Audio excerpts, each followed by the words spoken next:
네, 12월 8일 화요일 오늘의 킹슈맨 시작합니다. 킹슈맨에서 언제나 지지율 최고점을 찍는 분이시죠. 강의정 교수와 함께합니다. 안녕하세요. 안녕하세요. 네, 안녕하십니까. 네. 문재인 대통령이 최근 4개 부처 장관을 바꾸는 개각을 단행하며 국면 전환을 시도했지만 국정 지지도가 취임 후 최대 폭으로 떨어졌다는 여론조사 결과가 나왔습니다. 강 교수, 어떻게 보십니까? 사실상 이제 거의 마무리 단계이기 때문에 워낙에 이제 지지율이 떨어지는 추세라는 건 할 수 있겠습니다만 그럼에도 불구하고 역대 대통령 중에는 임기 마지막 부분에서 가장 높은 지지율을 보이고 있다라는 걸 일단 말씀드리고 싶고요. 두 번째는 지지율이 빠졌다라는 건 아마도 이제는 지지층에서 좀 빠졌다라는 얘기일 텐데 네. 그 메시지는 한편으로는 최근에 뭐 추윤 갈등을 비롯해서 조금 더 약간 180석을 만들어준 민심을 읽어서 조금 좀 추진력을 내달라라는 오히려 그런 신호가 아닌가. 그러니까 지금 보수 언론들에서는 혹은 대개 언론들에서는 추윤 갈등 자체 때문이다라고 말하고 있지만 그 해석에 있어서는 조금 주의해 볼 필요가 있습니다. 네, 개혁의 속도를 더 내면 지지율이 돌아올 것이다. 네, 오찬석 평론가 어떻게 보세요? 네, 일단 SNS에서 한간에 국민들이 이런 걸 만들어서 퍼뜨리고 있는데 추윤 갈등이 아니고 검찰 개혁이고 조국 파동이 아니고 윤석열 파동이다. 그리고 윤석열 항명이다. 이렇게 용어 정리를 잘해야 된다. 이렇게 말씀하신 분들이 네. 계시는데 저도 그 역시 동의하는 바이고요. 주체 대상이 누구인지 그리고 개혁의 대상이 누구인지 명확하게 나누는 것도 저는 언론의 역할이라고 생각을 하는데 극단적으로 갈등을 1대1 대립구도로 만들어서 국민들에게 피로감을 주고 있는 건 아닌지 또 민주당의 고정 이틀층이 좀 빠졌는데 이 부분에 대해서는 민주당 지지자들이 그동안 충분한 시간이 있었음에도 불구하고 왜 이렇게 늦게 처리하고 있느냐라는 어떻게 보면 원성이라고 또 생각을 하고 이 부분을 이제 거울 삼아서 빠르게 좀 처리를 했으면 좋겠습니다. 네, 추윤 갈등이 아니라 윤석열 항명이다. 네, 자 그럼 오늘의 이슈 먼저 살펴보겠습니다. 9일 정기국회를 앞두고 공수처법 개정안 처리와 10일 열리는 윤석열 검찰총장 징계회의를 두고 폭풍 전야의 기운이 감지되고 있습니다. 공수처법 윤석열 징계위 어디로? 자, 김종인 국민의힘 비대위원장이 전직 두 대통령의 과오에 대해 대국민 사과를 예고한 가운데 내부 반발이 심상치 않습니다. 갈라진 국민의힘. 그리고 지난 금요일에 전해드렸던 낙곰수 멤버들 소식인데요. 그 사이 많은 일들이 있었습니다. 낙곰수 흔들린 우정 준비했습니다. 자, 첫 번째 주제입니다. 이번 주 정치권 굵직한 사안들이 아주 많습니다. 9일 열리는 올해 마지막 정기국회에서는 공수처법 개정안이 논의될 예정인데요. 10일에는 윤석열 검찰총장의 징계위가 열릴 예정입니다. 운명의 한 주라고 해도 과언이 아니겠는데 자세한 이야기 영상으로 먼저 보겠습니다.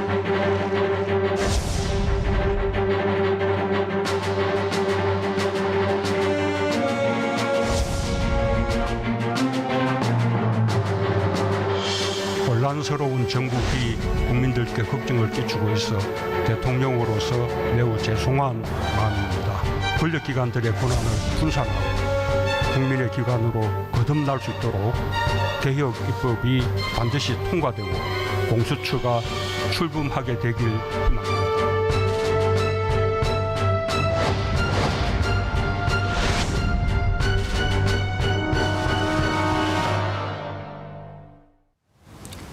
네, 더불어민주당이 무슨 일이 있어도 공수처법 개정을 마무리하겠다는 강한 의지를 드러냈는데요. 박병석 국회의장의 중재로 여야 원내대표가 공수처장 후보자 추천을 위해 마지막 협상에 나섰지만 여야 간의 추가 협상, 채 반나절로 못 갔네요. 네, 일단 이 부분에 대해서는 사실은 파행이 될 거라고 예상을 할 수가 있었고요. 공수처법 개정안이 등장한 이유를 다시 살펴보면 공수처법이 통과가 됐지만 7월 15일 법정 시한을 이미 넘긴 상태였고 후보자 추천위원회가 열렸지만은 국민의힘 측 추천위원은 검사 출신이 해야 된다라고 하면서 완강히 거부를 했습니다. 네. 그래서 최종 후보 2명이 올라갔을 때 2명 다 검사가 아니면 무조건적인 반대표를 던졌고 여기에 대해서 민주당 측뿐만이 아니라 대한변협의 이찬희 회장 역시나 분개하면서 이런 식으로 회의를 계속하는 건 의미 없다라고 얘기를 했습니다. 그렇기 네. 때문에 이 파행의 첫 번째 원인은 국민의힘 측에 있는 것이 당연한 것이고요. 그리고 이 개정안을 통과시킬 때 국민의힘이 일정 정도 반대할 것이라는 것도 충분히 예상해 볼 수가 있었습니다. 아니나 다를까 더불어민주당이 이 개정안을 통과시키려고 하자 네. 국민의힘 측은 즉각 반발하면서 퇴장을 했었고 이 안건조정위원회로 회부를 했었는데요. 이건 제적위원회 3분의 1의 동의만 있으면 되기 때문에 네. 국민의힘이 그래도 100석은 넘고 그 회의에서는 3분의 1이 되기 때문에 이 부분 역시 안건조정위원회로 넘기면서 일단 어제 결론을 짓지를 못했습니다. 네. 네, 저는 이제 국민의힘 의원들 뒷모습만 보면 누군지 알 것 같아요. 하도 밖으로 나가는 뒷모습을 많이 봐가지고 이제 뒷모습마저도 익숙합니다. 예. 네, 파행의 책임은 야당한테 있다. 자, 더불어민주당이 공수처법 개정안과 공정경제 3법 등 민생개혁 입법 과제의 강행 처리를 시도하자 국민의힘이 사생결단의 각오로 법안 처리 저지에 나섰습니다. 그래서 꺼내든 카드가 필리버스터라고요? 네, 필리버스터 합법적 의사 진행 방해라고 할 수가 있죠. 최근에 2016년 초반에 당시의 여당이었었던 새누리당이 이제 테러 방지법을 네. 국회의장 직권상정으로 통과시키려고 하자 그 당시 더불어민주당이 이 필리버스터에 돌입을 했었습니다. 첫 번째 주자로 나섰었던 당시 김광진 의원이 대한민국 역대 최장시간이었던 김대중 전 대통령, 당시는 의원이었습니다. 그 필리버스터 기록을 깨면서 포문을 열기 시작했고 후에 며칠 지나면서 이제 10시간은 그냥 기본으로 하면서 진행했었던 것이 기억나는데 과연 야당에게서 이렇게 10시간 또는 5시간이라도 이상 정도로 할 수 있는 명분이 있는지 또는 할 수 있는 능력이 있는지 좀 의문이긴 한데요. 일단 국민들이 이 필리버스터에 대해서 어떻게 생각하실지. 지금 대통령 지지율이 여전히 낮지만 윤석열 총장의 대통령 후보 지지율도 3위로 떨어졌습니다. 이거는 정부와 그리고 검찰 모두 피로감을 느끼고 있다는 것입니다. 국민의힘이 어떠한 명분으로 이렇게 계속해서 발목을 잡을 수 있는지는 잘 모르겠지만 이 부분에 대해서 국민의 동의를 얻기는 좀 어려워 보이고요. 두 번째로 이렇게 합법적 의사 진행 방해가 계속해서 지속될 경우 더불어민주당은 다시 임시국회를 소집하서라도 반드시 이번에 12월에 끝내겠다라는 의지를 다지고 있습니다. 네, 야당의 필리버스터, 명분이 없다. 자, 이런 가운데 어제 오전 여당과 야당의 대표가 공수처법 처리에 대한 당의 확고한 입장을 표명했다고요? 네, 먼저 이낙연 더불어민주당 대표의 발언부터 전해드리도록 하겠습니다. 모레 본회의까지 공수처법과 국정원법, 그리고 경찰법 등 권력기관 개혁 3법을 반드시 처리해 국민의 명령을 이행하겠습니다.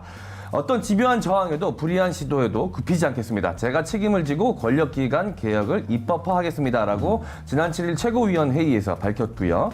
다음으로 김종인 국민의힘 비상대책위원장 발언 전해드리도록 하겠습니다. 민주당과 문재인 정부에 강력히 경고합니다. 영원한 권력은 없습니다. 야당을 무시하고 순리와 상식을 거스르면 국민적 저항에 부딪힐 것임을 엄중하게 경고합니다. 라면서 지난 7일 비대위 회의에서 밝혔습니다. 네, 저희가 공수처 관련 소식만 해도 꽤 여러 차례 전해드렸는데요. 내일이죠. 9일 본회의에서 공수처법 개정안 처리될까요? 네, 일단 공수처법 개정안 이 부분에 대해서 안건조정위에 회부됐다고 말씀드렸는데 중요한 건 이 안건조정위원회가 구성이 된다 하더라도 이제 3분의 2 구성 요성이 되면은 이 사람들이 찬성하면 통과시킬 수가 있고요. 최대 90일까지 연장이 가능합니다. 중요한 것은 최대 90일의 방점이 있는 것이 아니라 첫째 날부터 90일까지이기 때문에 3분의 2는 더불어민주당 의원 수만으로도 충분히 가능하고요. 90일까지이기 때문에 하루 만에 처리해도 됩니다. 네. 그렇기 때문에 오늘 처리해도 되고 9일 날 처리해도 됩니다. 그렇기 때문에 이 부분에 대해서 기간적인 문제는 일단 없어 보입니다. 네, 내일 9일은 박근혜 대통령 국회에서 탄핵소추안이 통과된 지 4주년이 되는 날입니다. 촛불혁명의 요구는 바로 민주주의를 농단해온 검찰을 비롯한 권력기관 개혁이었습니다. 자, 이번 주 중요한 운명을 맞이할 또 하나의 이슈죠. 두 차례 연기 끝에 10일에 개최되는 윤 총장의 징계위인데요. 윤 총장 측에서는 이용구 차관 기피 신청과 함께 헌법 소원 등으로 총력전을 펼치고 있다고요. 이런 의도가 뭘까요? 네, 일단 이 부분에 대해서는 여기에 대해서 여러 가지 생각을 할 수가 있을 것 같은데 윤석열 총장 같은 경우는 이제 마지막으로 할 수 있는 모든 수를 이제 동원하고 있다고 볼 수가 있습니다. 헌법에 대해서 이제 헌법이 위헌이다 이런 얘기를 할 거라고 사실은 상상도 못했었던 부분인데 저희도 이 과정을 겪으면서 여러 가지 법들이 가능하다라는 것을 다시 한번 더 느낄 수가 있고요. 앞서 말씀드렸듯이 이제 직무 정지를 했을 때 여기에 대해서 가처분 신청을 하고 징계위원회가 열린다 보니까 징계위 명단을 요청을 하고 징계위 명단을 공개하지 않고 이용구 차관만 포함될 거라고 하니까 이용구 차관에 대해서 기피 신청을 하고 그리고 이 모든 거에 대해서 징계위원회는 추 장관의 영향력이 너무 크기 때문에 이 영향력을 배제해달라는 헌법소원을 내고 그러니까 모든 할 수 있는 법률적 절차는 다 밟고 있다라고 볼 수가 있고 마찬가지입니다. 추미애 장관 역시도 할 수 있는 모든 합법적인 법률 절차를 밟고 있기 때문에 이 부분에 대해서는 양측이 물러설 수 없는 싸움을 하고 있다라는 것만 보더라도 동원하는 수를 보더라도 알 수가 있습니다. 네, 어제 7일 전국 법관 대표회의에서 윤석열 검찰총장의 징계 청구 사유가 된 판사 사찰 의혹을 공식 안건에 상정할 것인가도 관심이었습니다. 안건으로 논의는 됐지만 공식적 입장 표명을 하지 않기로 했죠.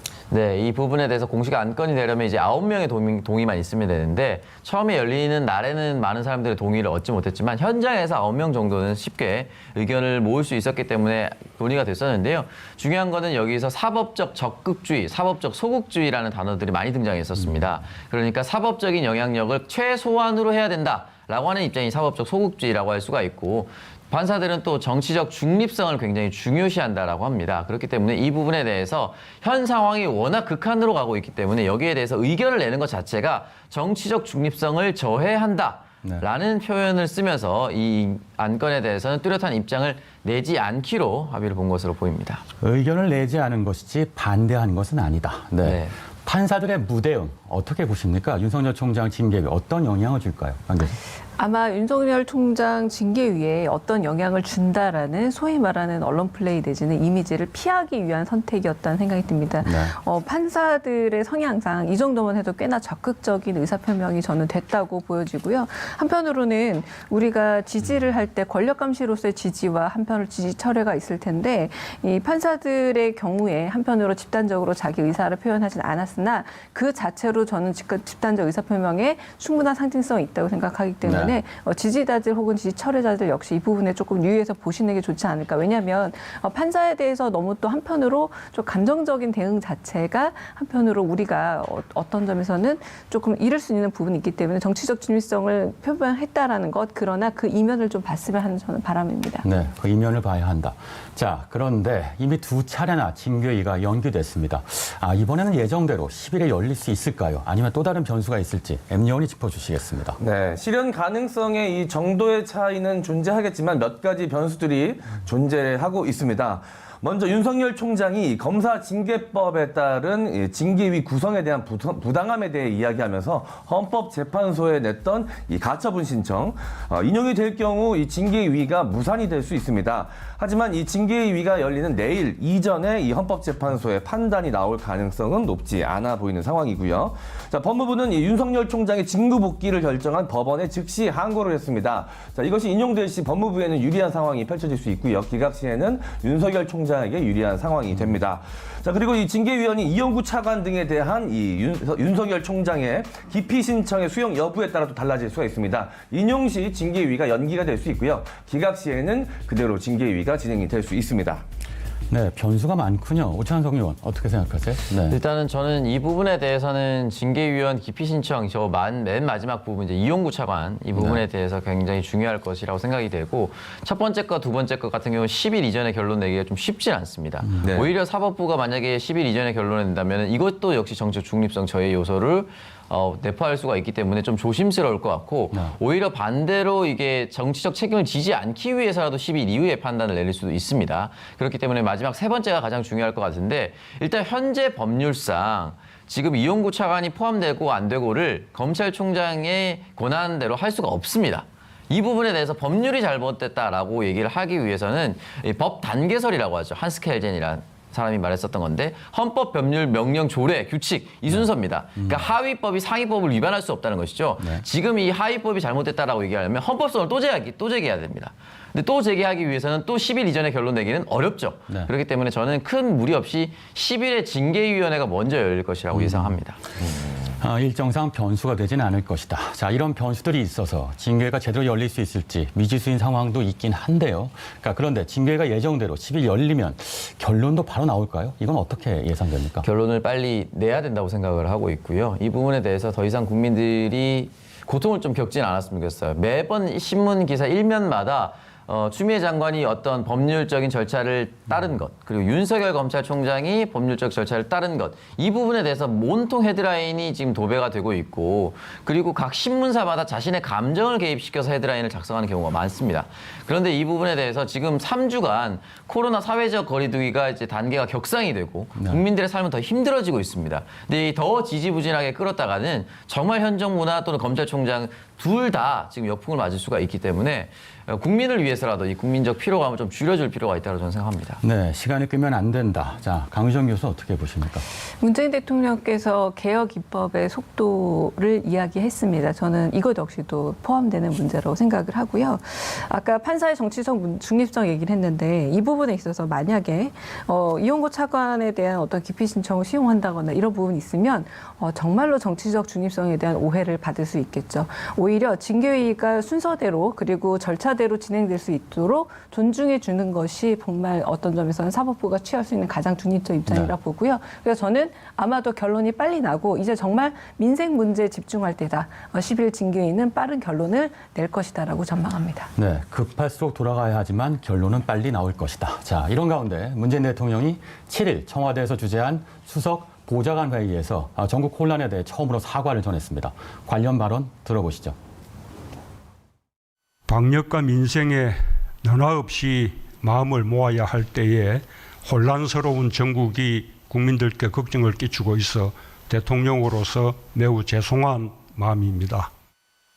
견제와 균형의 원리에 따라 국정원, 검찰, 경찰 등 권력기관들의 권한을 분산하고 국민의 기관으로 거듭날 수 있도록 개혁 입법이 반드시 통과되고 공수처가 출범하게 되길 희망합니다. 네, 오찬성 의원 어떻게 보셨어요? 네, 중요한 메시지들이 있는데 취임사에서도 밝혔듯이라는 표현이 여기 지금 영상에 들어가 있지는 않지만 초심을 한번 다져보는 계기를 삼았다라고 저는 볼 수가 있고 네. 취임사를 들먹인 이유라고 표현할 수 있다면은 결국은 이 정권을 출범시킨 민주당의 지지자들 그리고 일반 국민들의 염원을 담았다라고 얘기를 할 수 있습니다. 그만큼 이 검찰 개혁이 중요하다라고 생각을 하고 있는 것이고 마지막에 공수처는 반드시 출범이 돼야 된다라고 얘기를 했기 때문에 이 부분은 저는 민주당에 대한 메시지도 될 수가 있다라고 생각을 합니다. 내가 공수처 출범도 원하고 있고 내가 검찰 개혁도 원하고 있으니까 국회는 국회에서 할 수 있는 일을 빠르게 처리해 줬으면 좋겠다라는 당부의 메시지라고 느껴지거든요. 네. 그렇기 때문에 더욱더 그리고 연말 전에 마지막 회기라고 할 수 있는 이 10일, 9일에 모든 것들을 다 결정 지어야 합니다. 네. 동이 트기 전이 가장 어둡다고 하죠. 자, 이번 주 분수령을 맞은 공수처법과 윤 총장 징계위 어떤 결말을 맞이하게 될지 귀추가 주목됩니다. 자, 다음 주제로 넘어가 보겠습니다. 김종인 비대위원장이 이명박, 박근혜 전직 대통령들의 과오와 관련해 대국민 사과 의사를 밝혔는데요. 먼저 관련 발언 들어보겠습니다. 처음에 올 때서부터 미리 예고했던 사항인데 그동안에 여러 가지 걸 참작하느라고 제대로 허지를 못하고 있는데 이제는 시기상으로 봐서 그걸 허지 않으면 안 되는 시기가 되지 않았나 봐요. 네, 오찬성 의원 어떻게 보세요? 네, 일단은 김종인 비대위원장이 밝혔듯이 이 당이 올 때부터 결정된 사안이었고요. 저희가 이 이명박 대통령 재판 관련해서도 수차례 다루면서 김종인 비대위원장이 때를 맞춰서 사과하겠다라고 얘기를 했습니다. 네. 그리고 12월 9일은 이 국회에서 박근혜 전 대통령을 탄핵하기로 의결한 4년 전 동일한 날짜이기도 하죠. 여러 가지 의미가 있습니다. 그렇기 때문에 이 부분은 당연히 할 수 있다라고 생각을 하고요. 현재 국민의힘에 대한 비호감도가 높은 이유는 지난날에 대한 과거에 대한 반성이 없었고 이 반성으로 인한 쇄신이 없었기 때문입니다. 이 반성이 그렇기 때문에 쇄신으로 나가는 첫걸음입니다. 그걸 김종인 비대위원장이 하고자 하는 것이기 때문에 이 부분은 저는 반드시 했으면 좋겠습니다. 네, 사과가 필요하다. 그게 시작이다. 자, 그런데 이걸 두고 당내 반발이 거세다고 합니다. 국민의힘 의원들이 김종인 비대위원장을 비판하는 내용을 SNS에 게재했다고 하는데 어떤 내용인지 살펴볼까요? 네, 국민의힘 이 당명에 들어가 있는 이 힘은 주로 무언가를 반대하고 반발할 때 주로 발휘되는 힘인 것 같습니다. 이번에 대국민 사과 의사회, 김종인 비대위원장의 대국민 사과 의사에 대해서도 굉장히 큰 반발이 당내에서 있었는데요. 먼저 장제원 국민의힘 의원의 SNS에 장문의 글을 올렸습니다. 일부 내용을 좀 전해드리자면 국민의힘은 김 위원장의 사당이 아닙니다.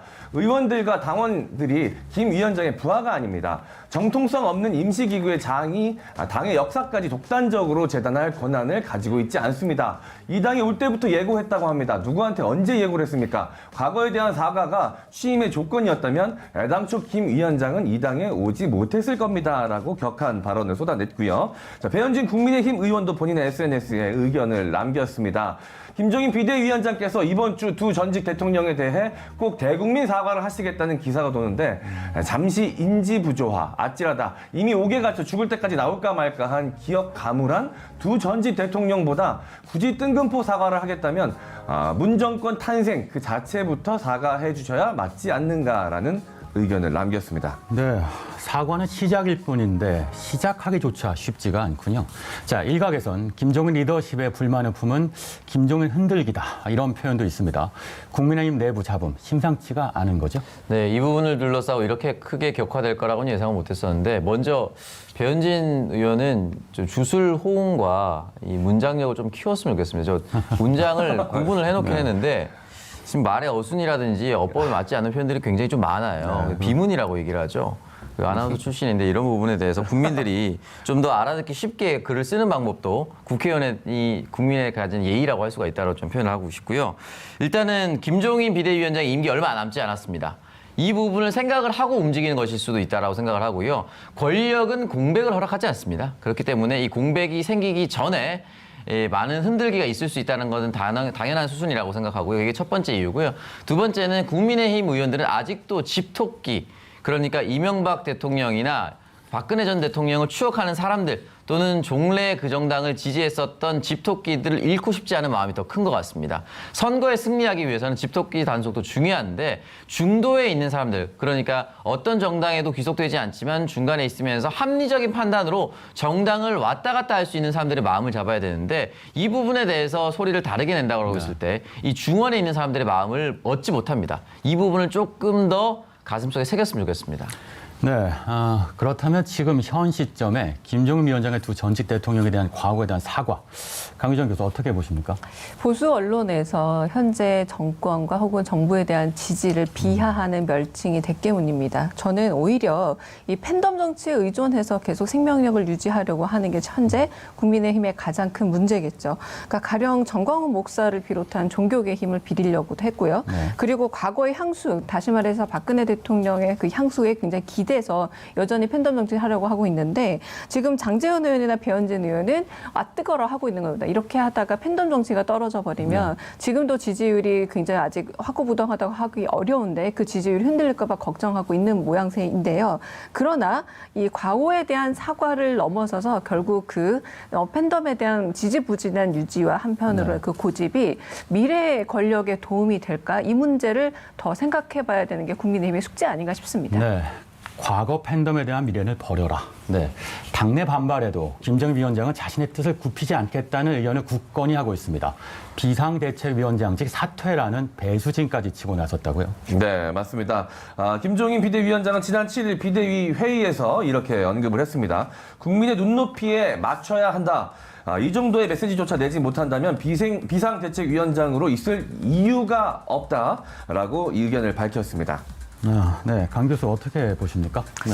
글쎄요, 그 일부 의원들이 반대하는 입장은 방금도 말씀드렸지만 자신이 갖고 있는 몇몇의 지지 세력에 대한 가령 반대를 하더라도 자신의 어떤 정치적인 목표라던가 혹은 정책이 있는 상태에서 반대를 할 때 자기 색깔이 드러날 텐데 계속 지금은 반대를 위한 반대를 하고 그나마 지지 세력이 뚜렷한 것은 과거 지금 결별해야 될 정치 세력과의 결합밖에 없기 때문에 이 부분에 굉장히 한편으로 그냥 급한 마음뿐이라는 겁니다. 이제는 오히려 정말 국민님이 어떤 당이다를 보여줄 때로 생각하고 이번에 기회를 잘 살리는 게 어떨까라는 생각이 듭니다. 네, 이렇게 당내 반발을 무릅쓰고 해야 하는 사과, 진정성이 있을까요? 자, 국민의힘 의원들의 반대에 부딪힌 김종인 위원장이 어떤 결단을 할지 귀추가 주목됩니다. 자, 세 번째 전해드릴 오늘의 이슈는 낙곰수 흔들린 우정입니다. 지난 금요일에도 관련 소식 전해드렸는데요. 주말 사이 또 많은 일들이 있었죠. 본격적인 얘기에 앞서 저희가 사진 하나를 준비했는데요. 한번 보실까요? 네. 지금은 각자의 영역에서 활동 중인 김호준 총수, 김용민 평화나무 이사장, 주진우 기자, 정봉주 전 의원입니다. 네, 네 분 다 저 때 상당히 젊으시네요, 지금보다. 예. 그렇죠. 그래서 한 10년 전이죠. 그 맞습니다. 네. 네. 자, 이들이 유명세를 탄 건 바로 낙곰수라는 팟캐스트 때문인데요. 다들 한 번쯤 들어보셨을 것 같은데, 엠리온 들어보셨죠? 네, 좋아하셨을 것 같아요. 저는 요즘 그 유행하는 성덕이라는 말 있지 않습니까? 성공한 네. 덕후. 네, 낙곰수를 굉장히 열심히 들었고 낙곰수를 들으면서 이 뉴미디어에 대한 꿈을 키웠었습니다. 네. 그런데 지금 현재는 저 사진 속에 계신 분들 중 많은 분들, 두 분과 지금 현재 같이 방송을 하고 있으니까요. 예. 성덕이라고 성공한 표현해도 덕후네요. 네. 가능하지 않을까라는 생각이 드는데 또 두 분이 또 논란의 중심에 계셔서 네. 좀 찹찹한 심정을 또 감출 수가 없기도 합니다. 예. 네. 오창석 의원은 어떠세요? 네. 네, 이 팟캐스트라는 것이 그 흔히 말하는 애플사의 아이팟과 이 브로드캐스트의 합성어입니다. 팟캐스트란 단어가. 네. 이제 팟캐스트가 어떻게 보면 어느 순간부터 이제 고유 명사가 됐고 이 팟캐스트라는 사음절 자체를 알린 계기가 이 낙곰수라고 저는 생각이 듭니다. 그 후로부터 이제 흔히 말해서 기성 언론, 레거시 미디어라고 하는데 이 레거시 미디어가 아닌 다른 매체를 통해서도 자신의 목소리를 낼 수 있다라는 것을 또 알리기도 한 것이 이 낙곰수 열풍이라고 생각을 합니다. 네. 그 당시 많은 사람들이 듣고자 했었던 내용들을 속 시원하게 알려줬었고 실질적으로 그 당시에 정봉주 의원이 재판을 받고 실형을 살긴 했지만 후에 봤을 때 그가 말했었던 모든 내용이 사실로 드러났습니다. 그렇기 때문에 여러 가지 의미로 저는 낙곰수를 다시 한 번 더 추억해 볼 수가 있습니다. 네. 네, 강윤정 교수는 미디어 전문가시니까 이 팟캐스트의 등장 어떤 의미가 있을까요? 사실상 MB의 언론 장악이 없었다면 낙곰수가 이렇게까지 인기를 끌 수 없었죠. 네. 검찰은 BBK 사건을 검찰이 오히려 정권과 한 몸이 돼서 덮기 바빴고요. 계속 무혐의 의혹이 내기 바빴고 한편은 공영방송을 비롯해서 언론 장악이 현실화되었던 순간입니다. 거의 시정연설을 매주 했었던 이명박 대통령 전 대통령 이명박 씨였고요. 그리고 한편으로는 4대강 홍보 채널로서 언론을 이용하고 있을 때 제대로 된 어떤 정보의 제공 역할, 그래서 제대로 된 정보를 제공해서 민주 시민으로서 판단할 수 있는 기본적인 정보 제공을 못하고 있을 때 바로 이 낙곰수를 비롯한 많은 팟캐스트에서 정보 제공의 창구를 제공했기 때문에 많은 분들이 기존 언론, 기성 미디어를 네. 버리고 이쪽으로 망명을 간 겁니다. 그런 의미에서 상당히 그때 당시로는 나올 수밖에 없었던 채널이었고 그 영향력 그리고 그 역할을 했다라고 평가하겠습니다. 네. 그런데 이들의 영향력을 실감하는 일들이 또다시 생겼죠. 지난 3일 낙곰수 멤버인 김용민 이사장이 주진우 기자에게 4가지 공개 질의를 남기지 않았습니까? 오창석 의원, 어떤 내용이었습니까? 네, 김용민 평화나무 재단 이사장이죠. 주진우 기자의 해명을 기다립니다라는 제목을 통해서 시작을 했었고 총 4가지의 질문 사항을 남겨두었습니다. 자신의 SNS에. 첫 번째는 윤석열 양정철 회동에 왜 참석을 했었는가? 그리고 이 자리에서 주진우 기자는 양 원장을 앞에 두고 윤석열 총장에게 충성 맹세를 요구한 적이 있었는데 이런 것이 실제로 있었는지에 대해서 질문을 했었고요. 두 번째는 한동훈 검사장이 채널A 기자와 소통한 적 없다라는 말을 왜 나한테 했었는지 이 부분은 본인이 직접 들었기 때문에 본인만이 알 수 있는 내용이라고도 할 수가 있겠죠. 세 번째는 추미애 장관에게 수사지휘권을 발동하고 나서 이건 부당하다라고 말한 이유가 무엇이냐라고 얘기했습니다. 지금 짧게 설명이 되어 있었는데 첫 번째 수사지휘권 발동을 하고 났을 때 네. 직접 추미애 장관을 찾아가서 이렇게 얘기를 했었다라고 김용민 이사장 주장했었고요. 네 번째는 윤석열 총장과 홍석현 회장의 회동을 보도하려고 했었는데 어떤 기자에게 그런 거 하지 말아라고 다시 그 기자에게 전화를 걸었다라고 합니다. 그러니까 그 전화 통화 내용은 사실은 주진우 기자가 알기 어려운데 어떻게 검찰과 전화 통화를 끝내자마자 주진우 기자가 전화했느냐. 네. 그러니까 그 검찰과 내통하지 않고서는 이 부분을 알기는 어렵다. 그렇게 해서 해명을 요구한 것이 총 4가지입니다. 네. 주진우 기자가 김용민 이사장의 공개 질의에 4일 만에 입장을 밝혔습니다. 본인의 유튜브 채널에 할 말 있습니다라는 제목의 영상을 게시한 건데 자 먼저 영상부터 보고 오시죠. 첫째, 양정철, 윤석열 또 다른 기자와의 4인 회동. 양정철에게 윤 총장을 소개시켜주고 충성 맹세를 시켰다. 그런 자리 없었습니다. 두 사람 소개한 적 없습니다.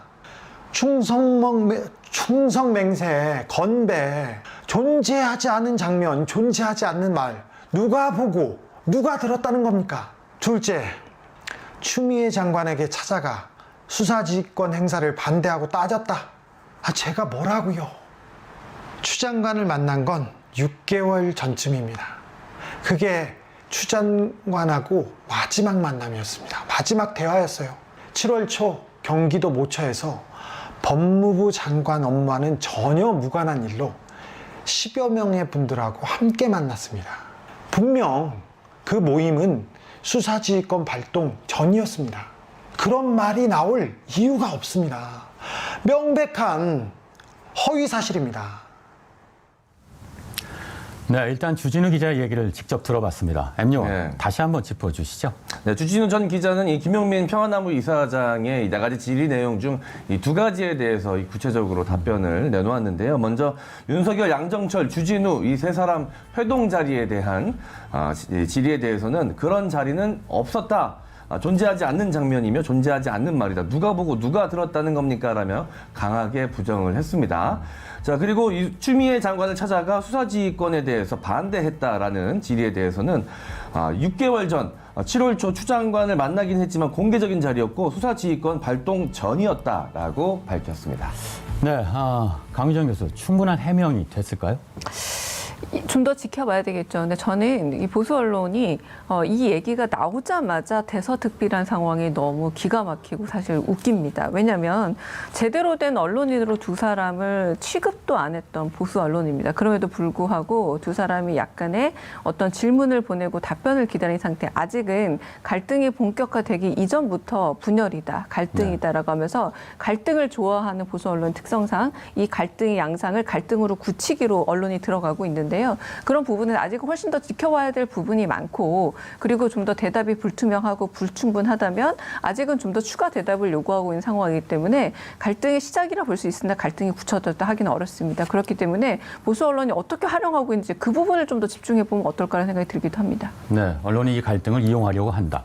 자, 주진우 기자의 해명에 대해 김용민 이사장이 또다시 입을 열었는데요. 이건 어떤 내용입니까? 네, 지난 7일이었습니다. 본인의 SNS에 김용민 이사장이 의견을 남겼는데요. 죄송하고 송구하지만 제 진심은 주진우 기자가 다시 우리 편이었으면 하는 바람입니다. 저는 이번 답변으로도 아직 그가 윤석열 집단과 절연했다는 믿음을 갖지 못했다라고 의견을 남겼습니다. 또 이어서 있었던 언론 인터뷰에서는 이번 공개 질의가 진영적 갈등이라는 일각의 지적은 말 지어내기 좋아하고 사태를 항상 정략적으로 보는 인간들의 말이다. 이번 공개 질의에서 누구의 이익도 대변하지 않았고 누구의 불이익을 위해 대행하지도 않았다라고 이야기를 남겼습니다. 이 부분에 대해서 조금 더 설명을 드리자면 여권 내에서 내밀한 이야기까지는 모르겠지만 실제로 그러니까 이 친문과 친이, 친문재인과 친이재명 맥락에서 김용민 이사장과 주진우 전 기자의 공방전을 바라봐야 한다는 이야기가 돌고 있다라고 이야기하면서 마지막으로 내가 죽을 때 하는 유언조차도 특정 정치인을 대변하고자 하는 말이라고 엮을 인간들의 말에 귀 기울이지 마시라는 말을 강조하고 싶다라면서 마지막으로 목소리를 높였습니다. 네, 오창석 의원은 어떻게 해석하세요? 일단 이런 상황이 불거진 데 대해서 참 마음이 아픕니다. 말을 전할 때 혹시나 나의 의도와 무관하게 왜곡되진 않을까라도 참 조심스럽기도 하고요. 중요한 부분은 김용민 이사장이 말하고자 하는 것. 지금 현 정부와 더불어민주당, 그리고 더불어민주당을 지지하고 있는 지지자들과 당원들은 검찰개혁을 수건사버리라고 생각을 하고 있습니다. 계속해서 이 검찰개혁과 함께 등장하는 것이 노무현 전 대통령이었고, 그리고 김대중 대통령이었고, 공수처법은 또 그 이전이었습니다. 그렇기 때문에 이런 거대한 역사 속에서 마지막 검찰개혁의 최종 지점 직전이거든요. 그 부분에 있어서 항상 함께 왔었던 주진우 기자도 이 검찰개혁에 좀 동참해줬으면 좋겠고, 몇 가지 의혹이 있는데 이 의혹을 깨끗하게 털고 나서 함께 한 목소리를 내줬으면 좋겠다라는 의지와 의도가 김용민 이사장의 의도라고 생각을 하고요. 김용민 이사장이 이런 것을 공개적으로 질의했을 때 그가 얻을 수 있는 이익은 아무것도 없습니다. 네. 아무것도 없기 때문에 저는 충분히 공적 이익을 대변하고자 그런 질의를 했다라고 생각을 하고 주진우 기자 역시 이 부분에 대해서 해명을 남겼는데 앞서서 몇 가지 해명을 남겼지만 4가지 중에 2가지만 해명을 남겼습니다. 앞으로 2가지 더 깨끗하게 해명을 할 수가 있다라고 했을 경우 흔히 말하는 분열이나 이런 것들은 일어나지도 않을 거라고 생각합니다. 네, 진심이 곡해돼서는 안 된다. 자, 이와 달리 낙곰수 멤버들의 갈등을 기다렸다는 듯이 중계하고 있는 언론들도 많습니다. 언론은 이들의 갈등에서 무엇을 얻으려고 하는 걸까요? 언론이 말하지 않는 딱 한 가지는 이겁니다. 이 둘의 일종의 설전이 왜 시작되었는가. 검찰개혁에 박차를 가하자라는 이야기입니다. 박차를 가하고 검찰개혁에 대한 의사표명을 좀 더 뚜렷하게 하자라는 게 사실 결론인데 이 부분은 아무도 얘기를 하고 있지 않죠. 결국 미래 권력을 옹립하고자 하는 게 지금까지 보수 언론이 꾸준히 해왔던 작업 중 하나입니다. 이번에 역시도 이 문제를 검찰개혁이라는 현재적이고 현 시점에서 가장 중요한 문제를 외면하고 마치 미래 권력 옹립에 있어서의 갈등 양상으로 가져가서 가장 재미를 보는 것 역시도 보수 언론입니다. 왜냐하면 현재 개혁이라던가 그 현재 어떤 정부에 있어서 가장 불만을 가진 세력이 바로 그 보수 언론이기 때문이죠. 이 부분에 있어서 이미 시기상조의 문제를 계속 현재화하고 있는 것. 한편으로는 누가 관심을 갖고 있고 무엇을 관심을 갖고 있는가. 문제는 검찰 개혁입니다. 네. 한때 대한민국을 호령했던 낙곰수 멤버들, 이들의 케미와 우정을 기억하는 이들에게 이번에 갈등이 안타깝게 느껴질 법도 한데요. 자, 비온 뒤 땅이 굳는다는 속담이 증명되길 저희 킹슈맨도 바라봅니다. 지금까지 오늘의 이슈였습니다.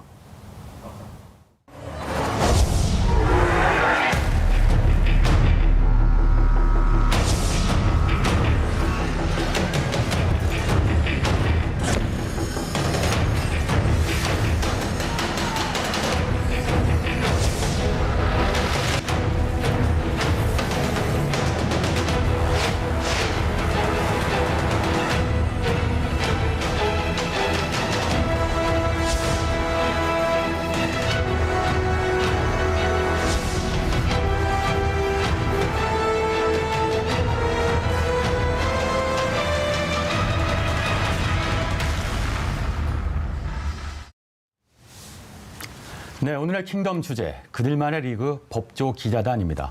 기자사회에서 법조 기자단이라는 타이틀은 일종의 계급장과 같다고 합니다. 법원, 대검, 지검 기자실은 아무 기자나 들어갈 수 없는데 유난히 높은 진입장벽 탓에 강한 특권이 있기 때문인 것이죠.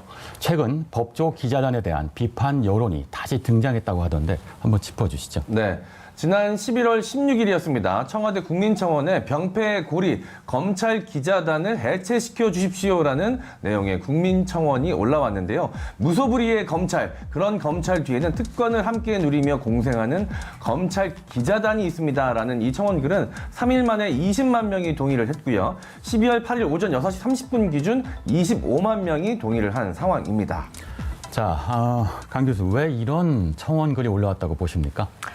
언제나 기자들이 요구하는 것은 국민의 알 권리 그리고 표현의 자유라는 말을 항상 자주 하죠. 네. 그래서 국민의 알 권리를 핑계로 때때로는 과도한 어떤 정보의 제한이라던가 혹은 정보의 노출 같은 것들을 성큼성큼 해내는데요.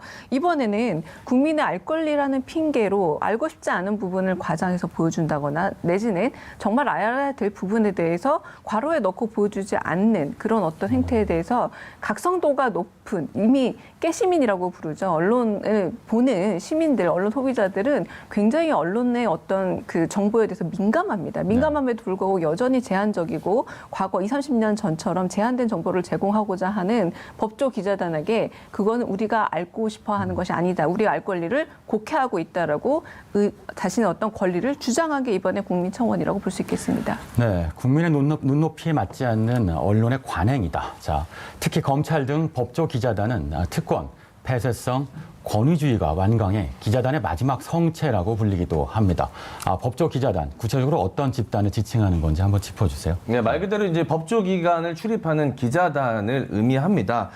헌법재판소, 대법원, 그리고 서울중앙지법, 대검찰청, 서울중앙지검 등을 출입하는 매체 기자들의 모임인데요. 이 진입 장벽이 상당히 높은 것으로 알려져 있습니다. 이 출입하는 언론 매체의 숫자는 비교적 많지 않은 데 비해서 그 규모, 숫자 기자들의 숫자는 굉장히 많은 것으로 알려졌는데요. 출입처별로 이 언론 매체와 출입 기자 숫자를 좀 말씀드리자면 법조계는 40개 언론 매체가 출입을 합니다. 하지만 출입 기자의 수는 260명으로 상당히 많은 수준이고요. 청와대는 134개의 언론 매체가 출입을 하지만 출입 기자 숫자는 법조계보다 적은 230명입니다. 자, 그리고 교육부는 38개의 언론 매체가 출입을 하고 77명의 출입 기자가 존재를 하는데요. 이 법조 출입 기자는 다른 기관에 비해 다시 한번 말씀드리지만 그 규모가 상당히 월등합니다. 네. 이 언론재단 기준 4월 기준 보고서에 따르면 40개에서 260명으로 매체당 배정된 기자 수가 가장 많고요. 38개 매체가 등록된 교육부는 출입 기자 수가 77명이었습니다. 아까도 말씀을 드렸죠. 자, 규모는 크지만 이 법조 기자단의 운영은 지극히 폐쇄적인 것으로 알려져 있습니다. 여러 가지 조건에 충족을 하는 언론 매체와 기자들만이 이 법조 기자단에 합류할 수가 있는데요. 그만큼 이 법조 기자단이 이 검찰과 유착해서 그들만의 카르텔, 그들만의 권력을 좀 견고히 하고 있는 것이 아니냐라는 유추가 가능한 부분인 것 같습니다. 네, 특히 법조계, 특히 검찰이 과잉 대표되고 있다는 뜻이군요. 자, 그런데 법조 기자단에 들어가기가 무척 까다롭다고요? 네, 사실은 이제 대부분의 국민들은 언론사면은 다 들어갈 수 있다라고 생각을 할 수도 있는데 아주 까다로운 규칙들이 있습니다. 먼저 살펴드리도록 하겠습니다. 첫 번째는 6개월 동안 법원, 지검, 대검 등 최소 3명의 인력으로 법조팀을 운영하면서 법조 관련 기사를 보도해야 하고요. 이 기간 동안에는 기자실에 들어오지 못합니다. 기자단을 통한 자료 제공도 일절 없다라고 합니다. 세 번째로는 기자단 투표를 통해서 제적 3분의 2 출석과 3분의 2 찬성이 이루어지면 기자실 출입이 승인이 되고요. 네 번째는 투표 결과에 대해 대법원 일진 기자실은 한 차례 거부권을 행사 가능하다라고 합니다. 즉 현재 기득권을 잡고 있는 법조 기자단을 꾸리고 있는 언론사들이 누구를 들여보내고 누구를 내보낼지 결정할 수 있는 구조이기 때문에 민주적인 의사결정 과정이라고 보기는 어렵습니다. 저희 가입 조건 보고 굉장히 놀랐습니다. 이거 학창 시절 고등학교 때 일진 문화하고 뭐가 다릅니까 도대체? 예, 거기도 아무나 못 들어가고 자기들 나름대로 이 조건을 만들어서 받아줬거든요. 굉장히 유치하다는 생각이 먼저 들었고요. 이 기자들이 이런 행위를 하고 있다는 사실이 굉장히 좀 경악스러웠습니다. 개인적으로는. 네, 이것도 해체돼야 될 기득권이군요.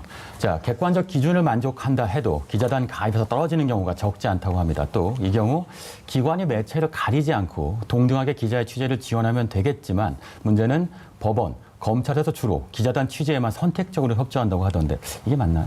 우리가 검찰을 출입하는 기자들이 쓰는 기사들을 살라미 전법이라는 표현을 가끔 씁니다. 마치 살라미처럼 얇게 썰어서 기사를 자꾸 흘리는 내용들을 볼 수 있게 되는데 네. 가장 큰 원인은 검찰에서 그렇게 정보를 흘리기 때문이다. 조각조각 낸 상태로 흘리는 거죠. 게다가 어떤 기자단에게는 정보를 더 많이 주고 어떤 기자단에게 거의 정보를 안 주게 되면은 왜 우리 최근에 걔는 훌륭하다와 같은 프로그램에서 보면은 그래서 길을 들이는 가장 좋은 방법이 바로 선택적으로 뭔가를 제공하는 겁니다. 원하는 부분을 선택적으로 제공하는 건데 그런 부분은 상당히 길이 들여져 있고요. 한편으로 검찰 기자회견이라든가 정례 브리핑 같은 것들은 이 기자단 외에는 아예 출입이 불가능하고 이제 게다가 이 형식도 티타임 형식이라는 겁니다. 개인의 그 어떤 정도 이렇게 격조한가 혹은 침묵이 있는가에 따라서 당연히 티타임 안에서 주고받는 정보가 다를 수밖에 없고요. 여기에 만약에 기자단이 아닌 경우에 브리핑, 이거는 제가 말하는 브리핑입니다. 검찰이 정보를 쪼개주는 게 아니라 이 브리핑에조차도 참여를 불허한다고 합니다. 그러니 당연히 정보의 양이 차이 날 수밖에 없겠죠. 자, 그런데 이런 알짜배기, 살라미 정보는 은밀한 비공식 통로를 통해서만 받을 수 있다고 합니다. 그렇게 받은 정보가 단독으로 보도되는 경우가 대부분이라고요? 이 단독도 약간의 시간차와 정보량의 차를 두고 있기 때문에 기자 입장에서는 한국 언론의 가장 고질적인 문제가 뭐냐면 1분만 지나면 단독이 아닐 것을 내가 1분 먼저 단독으로 올리고자 하는 과거 욕심입니다. 과거에 이렇게 지면신문만 있을 때는 단독이 하루 종일 나 혼자 단독이기 때문에 의미가 있을 수 있겠으나 지금은 전혀 그렇지 않죠. 그럼에도 불구하고 이 1분 차이 단독을 위해서 게다가 정보를 조금씩 조절해가지고 각각 언론사에 다 다른 정보를 주게 되니 단독의 잔치가 펼쳐지게 되는 거죠. 그렇다면 진정한 권력 감시 기관으로서의 언론이라면 그런 식의 쪼개진 정보를 주지 말고 브리핑을 통해서 동일한 정보를 달라. 우리가 해석을 하겠다로 요구를 하는 게 언론이 해야 될 임에도 불구하고 더 정보를 어떻게든 얻기 위해서 침묵을 더 돈독히 하고 있다는 것이 한국 언론의 굉장히 후진적인 사태 중 하나가 아닐까라는 생각이 들고요. 결국은 카르텔이 유지가 되고 잘 보시면 어디에 따르면 이것은 알려진 바에 따르면 이거 자체도 둘이 짜고 치는 일종의 용어의 합의가 있다고 합니다. 그래서 법조 출입 기자단이 아닐 경우에 그 용어를 제대로 된 그들만의 은어를 쓰지 않을 경우에는 아예 결격이다라고 굉장히 또 논외로 밀어버리는 경우도 있다고 하는데요. 네. 아까 MC 장군께서도 말씀하셨지만 그 규칙이 굉장히 비합리적이고 불합리합니다. 그럼에도 불구하고 카르텔이 유지되고 있기 때문에 그들 나름의 권력 관계가 유지되고 있는 거죠. 그래서 카르텔이라고 부르는 거겠죠. 자, 가장 큰 문제가 검찰이 출입 기자에게 피의 사실을 흘리는 걸 텐데요. 네, 이 부분에 대해서 이제 소개를 해드릴 텐데 일단 소개하기 전부터 약간 분노가 치밀어 올라와서 지금 보면 사실은 다 모두 허위 사실이었음에도 불구하고 그 당시 대한민국을 강타했었고 대한민국의 국민들의 시선을 다 뺏어버렸던 내용들입니다. 네. 이른바 노무현 대통령의 논두렁 시계 사건이 가장 먼저 떠오를 수밖에 없습니다. 2009년 4월 23일 조선일보의 보도였습니다. 노무현 전 대통령을 뜻하겠죠. 노부부가 받았다는 1억짜리 피아제 시계. 국내 매장에 5개에서 6개뿐이다. 그리고 이 당시에 비서실장으로 퇴임했었죠. 문재인 당시 변호사라고 표현을 하겠습니다. 망신 주자는 거냐? 라는 표현이 있었고요. 5월 13일이었습니다. SBS는 시계를 논두렁에 버렸다. 그리고 5월 14일 KBS는 찢고 버리고 파쇄한 8억이다라는 보도를 했습니다. 이 회갑 선물로 1억 원짜리 명품 시 2개를 보냈던 내용이었고 이 검찰 수사가 시작되자 권양숙 여사가 이러한 내용들을 다 파기해버렸다라는 내용이 있었습니다. 또 하나가 있었는데요. 2009년 12월 10일입니다. 노컷 뉴스에서 보도가 된 내용입니다. 양복 주머니에 2, 3만 달러씩 총리 공관에서 직접 전달했다. 그리고 2010년 1월 27일 동아일보입니다. 곽용욱 씨 한명숙 전 총리의 1,000만 원대 골프채를 선물했다. 3월 11일 UCC 곽영욱 5만 불 의자에 두고 나왔다. 누가 챙겼는지 몰라 라고 나왔습니다. 이 부분만 보면 사실 한명숙 총리가 분명히 뇌물을 받았다라고 생각할 수밖에 없는 상황의 헤드라인인 것이죠. 네, 법조 기자단의 기이한 구조와 제도를 보면 한국 언론의 배타성, 특권 의식, 또 계급주의가 그대로 드러납니다. 이를 극복하는 방법, 강 교수 없을까요? 일단은 출입처 제도를 쇄신해야 합니다. 이 출입처라는 게 전문성을 키우는 게 아니라 우리나라 말하자면 정치부 기자들은 국회의원과 사적인 관계 쌓기로 이용하고 산업부 기자들은 마찬가지로 사주들과 관계 쌓기로 이용하고 있는데 가장 큰 문제는 왜 출입처만 가면 그 출입처의 빙의가 되는지 모르겠습니다. 언론사들이 가령 검찰에 출입하면 검찰처럼 행동하고요. 산업부에 출입하면은 마치 대기업 사주처럼 행동하려 하고요. 국회에 출입하면 국회의원처럼 행동하려 합니다. 권력 감시란 그들처럼 빙의가 되는 것이 아니라 말 그대로 그들과 친해지는 것이 아니라 거리를 두고 감시해야 하는데 일단 출입처를 정말 없애고 정말 전문적인 출입처 없이 전문성을 가진 기자들을 만들어내는 것. 소위 말한 엘리트성을 잃어가면서 점점 기레기 말을 듣게 되면서 점점 더 권력자들에게 빙의해 가고 있는데요. 이제 그걸 속아 넘어가는 사람이 아무도 없다는 걸 좀 알았으면 좋겠습니다. 네, 오늘 준비한 내용이 많은데요. 시간 관계상 다 전해드리지 못했습니다. 다음 기회에 더 많은 내용으로 찾아뵙겠습니다. 자, 오늘 그들만의 리그 법조 기자단을 주제로 얘기 나눠봤습니다. 오늘의 킹덤으로 이렇게 제시해 봅니다. 악마가 디테일에 있다면 친검은 언론의 관행 속에 숨어 있다. 여러분도 한 번쯤 생각해보는 시간을 가졌으면 합니다. 자, 최근 국내 코로나 확산이 심각합니다. 관련해서 엠요원 현재까지 확진자 관련 코로나 속보 전해주시죠. 네, 중앙방역대책본부는 오늘 0시 기준 코로나19 신규 확진자가 594명 들어 누적 확진자 수 38,755명이라고 밝혔습니다. 지역 발생 환자 수는 566명이며 이 중 서울 발생 환자 수는 212명입니다. 서울 사흘 만에 다시 이제 500명대가 된 것인데요. 하지만 이 확산세가 꺾인 것으로 보여지지는 않습니다. 오늘부터 수도권 사회적 거리두기 단계가 2.5단계로 격상이 된다는 사실 다들 알고 계실 겁니다. 가급적 집에서 좀 머무르시고요. 다중이용시설 방문을 최대한 자제해 주시기를 당부드립니다. 네, 오늘의 김슈맨 마무리할 시간입니다. 저희는 내일 오전 9시에 다시 찾아오겠습니다. 시청해주신 여러분 고맙습니다.